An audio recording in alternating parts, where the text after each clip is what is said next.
yan ang sabi nila.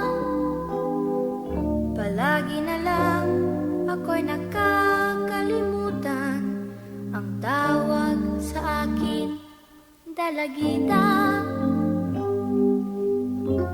Gabi-gabi ako'y nasa bintana, nakadungaw at naghihintay. Kailan ko pa siya makakasama? Sa kakaasa, naging matamlay.